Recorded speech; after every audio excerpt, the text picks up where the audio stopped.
مثلاً ہر مشکل، پریشانی، تنگ دستی، بے روزگاری، غرض ہر طرح کی مشکلات میں نماز بہترین مددگار ہے۔ جی ہاں، میرا تمہارا ساری کائنات کا پالنہار حقیقی اللہ رب العالمین قرآن پاک میں ارشاد فرماتا ہے وَاسْتَعِینُوا بِالصَّبْرِ وَالصَّلَاةِ،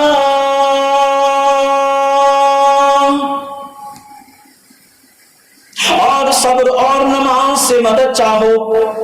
معلوم ہوا ہمیں کوئی مشکل آئے، کسی قسم کی کوئی پریشانی ہو، ہم نماز پڑھیں، اس کے ذریعے سے مدد چاہیں تو اللہ نے چاہا غیب سے مدد ہوگی، پریشانی دور ہو جائے گی۔ جی ہاں، نماز کی برکت سے پریشانیاں دور ہوتی ہیں۔ مشہور مفسر قرآن، حکیم الامت مفتی احمد یار خان نعیمی رحمت اللہ علیہ اس آیت کریمہ کے تحت فرماتے ہیں نماز انسان کو دنیا سے بے خبر کر کے اللہ پاک کی طرف متوجہ کر دیتی ہے، اس لیے اس کی برکت سے دنیا کی مشکلیں دل سے بھلا دی جاتی ہیں۔ صاحب تفسیر عزیزی نے اس جگہ بیان فرمایا کہ نبی پاک صلی اللہ علیہ وسلم کے گھر میں فاقہ ہوتا تھا اور رات میں کچھ ملاحظہ نہ فرماتے، یعنی کچھ نہ کھاتے تھے۔ اس دوران جب بھوک غلبہ کرتی تو میرے آقا مدینے والے مصطفیٰ صلی اللہ علیہ وسلم مسجد میں تشریف لا کر نماز میں مشغول ہو جایا کرتے تھے۔ حضرت عبداللہ ابن عباس رضی اللہ تعالیٰ عنہ کا بیٹا، آپ اس سے بہت محبت فرمایا کرتے تھے۔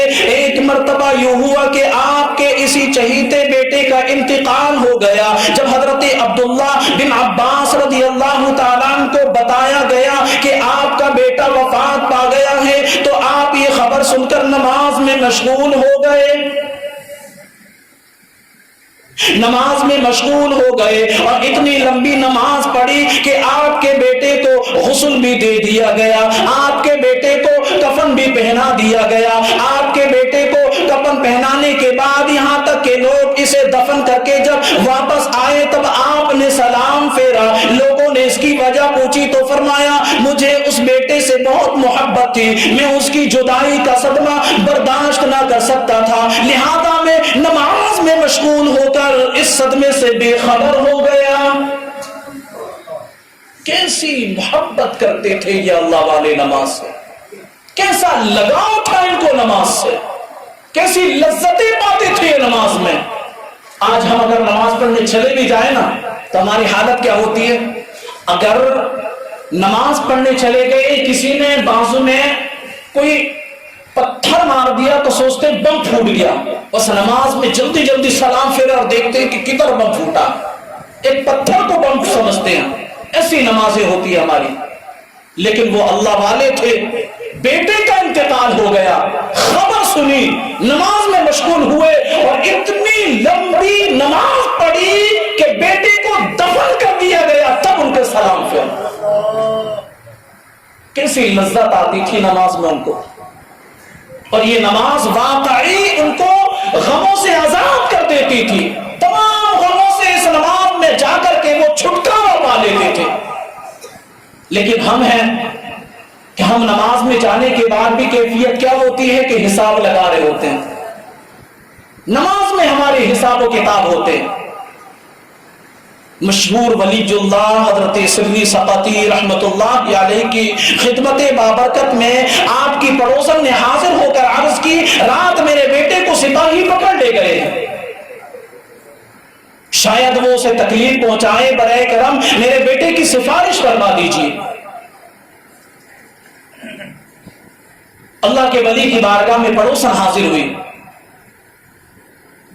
اور کہا کہ کسی کو یا تو آپ ان کی چل کر کے سفارش فرما دیں یا کسی کو میرے ساتھ بھیج دیں تاکہ آپ کا نام سن کر میرے بیٹے کو چھوڑ دیں۔ وہ یہ سن کر کے حضرت سیدنا سری سقطی رحمت اللہ تعالی علیہ آپ نماز کے لیے کھڑے ہو گئے، خشوع و خضوع کے ساتھ نماز میں مشغول ہو گئے۔ جب کافی دیر ہو گئی تو اس ابو الحسن جلدی کیجئے کہیں ایسا نہ ہو کہ حاکم میرے بیٹے کو قید میں ڈال دے، کہیں ایسا نہ ہو میرے بیٹوں کو قید خانے میں ڈال دے۔ اللہ اکبر۔ آپ نماز میں مشغول رہے، پھر سلام پھیرنے کے بعد فرمایا اے اللہ کی بندی، میں تیرا معاملہ ہی تو حل کر رہا ہوں، میں تیرا ہی معاملہ تو حل کر رہا ہوں، یہ جو نماز پڑھ رہا ہوں، اللہ کی بارگاہ میں فریاد کر رہا ہوں، تیرا ہی معاملہ حل کر رہا ہوں۔ ابھی یہ گفتگو ہو ہی رہی تھی کہ اس پڑوسن کی خادمہ آئی، کہنے لگی بی بی صاحبہ گھر چلیے، آپ کا بیٹا آ گیا ہے۔ نماز کی برکت فوراً رنگ لائی، خبر مل گئی، اچھی خبر ملی، بی بی صاحبہ آپ کا بیٹا تو آ گیا ہے۔ اللہ اکبر۔ یا عاشقان رسول، جب کوئی مصیبت آئے، جب کوئی بلا نازل ہو یا کوئی نازک معاملہ درپیش ہو تو فوراً نماز کا سہارا لینا چاہیے۔ ہمارے پیارے پیارے آقا مدینے والے مصطفیٰ صلی اللہ علیہ وسلم اہم معاملہ پیش آنے پر نماز میں مشغول ہو جایا کرتے تھے، کیونکہ نماز تمام اذکاروں دعاؤں کی جامع یعنی پورا کرنے والی ہے۔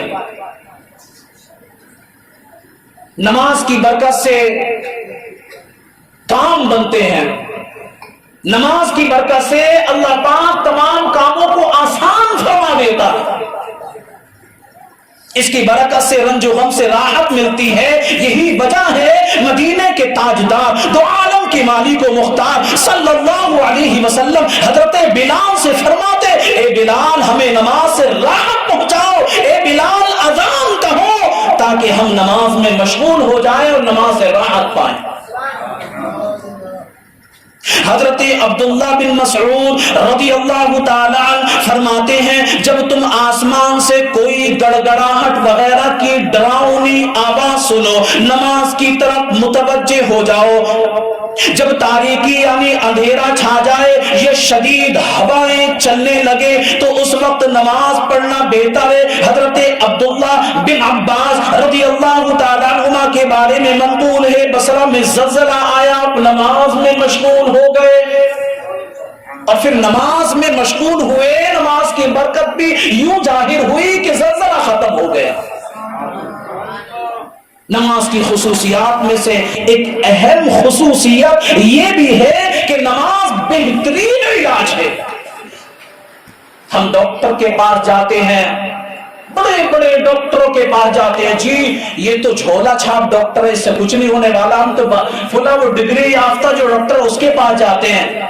جی سب سے بڑا جو سارے ڈاکٹروں کا ڈاکٹر، سارے حاکموں کا حاکم، احکم الحاکمین، ہم کبھی اس کی بارگاہ میں بھی حاضر ہوئے، اس کی بارگاہ میں آ کر کے ہم نے کبھی دعائیں بھی مانگی، اپنی پیشانی کو بھی جھکایا کہ ہم نے اس کی بارگاہ میں گڑ گڑا کر کے دعائیں مانگی کہ وہ مالک مولا ہماری ان تمام تر بیماریوں کو دور فرما دے۔ کاش کہ ہمارا ذہن یہ بھی بن جاتا۔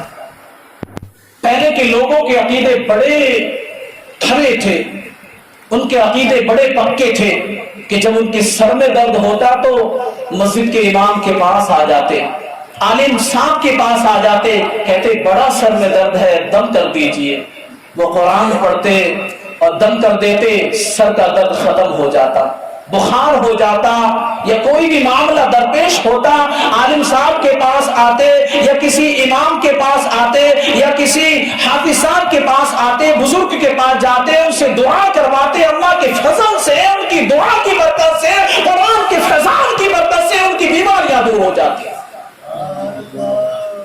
لیکن آج ہمارا رجحان ادھر سے کم ہوتا جا رہا ہے، روحانیت کم ہوتی جا رہی ہے۔ آج تو معاملہ یوں ہو گیا ہے کہ ہم دین کی طرف سے ہٹنے ہی لگ گئے ہیں۔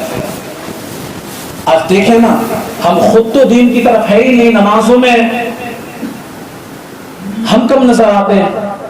مسجد میں اگر دیکھا جائے 5 وقت کی نماز میں تو شاید کوئی 4 وقت کی نماز میں آتا ہوگا، کوئی 3 وقت کی میں آتا ہوگا، کوئی اللہ ماشاءاللہ سب کی بات نہیں ہے، ایک بڑی تعداد ایسی بھی ہے کہ الحمدللہ 5 وقت کی نماز پڑھتی ہے، نہ صرف پڑھتی ہے بلکہ دوسروں کو پڑھنے کی ترغیب بھی دیتی ہے، بڑی خوش قسمتی کی بات ہے نا۔ یوں بھی روایتوں میں آتا ہے کہ جو شخص دین کی طرف راغب ہو تو سوچ لے کہ وہ خوش قسمت ہے، اور جس کا دین کی طرف سے من ہٹنے لگ جائے، جو دین سے بیزار ہونے لگ جائے، تو وہ بدبخت ہے، یہ بدبختی کی علامت ہے۔ تو ایک بڑی تعداد ہے جو شاید بیزاری کا لفظ تو نہیں کہا جا سکتا، لیکن یہ غفلت کا لفظ کہا جا سکتا کہ غفلت ہے، مذہب دینداری نہیں سکھاتے۔ ہمارا مذہب کیا سکھاتا ہے، ان تمام چیزوں سے ہم اپنے بچوں کو بھی دوسری طرف موڑ رہے ہیں۔ لیکن ایک وقت تھا کہ تربیت اچھی ہوتی تھی۔ اب تاریخ اٹھا کر کے دیکھیں، حضرت بابا فرید الدین گنج شکر رحمت اللہ تعالی علیہ، اب ان کی سیرت کو اگر دیکھیں گے تو ان کی سیرت میں جو بڑا کردار نظر آتا ہے وہ ان کی والدہ محترمہ کا نظر آتا ہے۔ کسی تربیت کی تھی نا انہوں نے۔ آپ کی والدہ محترمہ نے کہا بیٹا نماز پڑھا کرو، نماز پڑھا کرو، نماز پڑھنے سے اللہ راضی ہوتا ہے۔ کہا کہ اللہ راضی ہوتا ہے تو راضی ہو کر دیتا کیا ہے؟ بچے کا ذہن ہوتا ہے کہ اس کو کچھ چاہیے ہوتا ہے۔ تو ماں بھی کتنی حساس تھی، پہلے تو اپنے بچے کی پسند کو جانا کہ میرے بچے کو پسند کیا ہے۔ اکثر ہوتا یوں ہی ہے کہ کوئی ماں یا کوئی والد صاحب اپنے بچے سے کوئی کام کروانا چاہتے ہیں تو اس کی پسند چیز، اس کی پسند کی چیز کا لالچ دیتے ہیں کہ بیٹا اگر تم یہ کام کرو گے تو ہم تم کو یہ فلاں چیز دیں گے۔ بچہ کہتا اچھا یہ چیز ہم کو ملے گی تو ٹھیک ہے ہم یہ کام کر دیں گے۔ حضرت بختیار کاکی، حضرت بابا فرید الدین گنج شکر رحمت اللہ تعالی کی والدہ محترمہ نے بھی آپ کی پسند کی چیز ان کے سامنے ذکر کی۔ حضرت بابا فرید الدین گنج شکر کو شکر بہت پسند تھی، شکر بہت پسند تھی۔ والدہ نے کہا بیٹا اگر اللہ کو راضی کرو گے، نماز پڑھو گے، مولا تم کو شکر عطا کرے گا۔ اچھا اللہ پاک خوش ہوگا تو ہم کو شکر دے گا، بڑی پسند ہے ہم کو تو شکر۔ ٹھیک ہے امی جان نماز پڑھیں گے ہم۔ نماز کا وقت ہوا، اذان کی صدا کانوں میں آئی،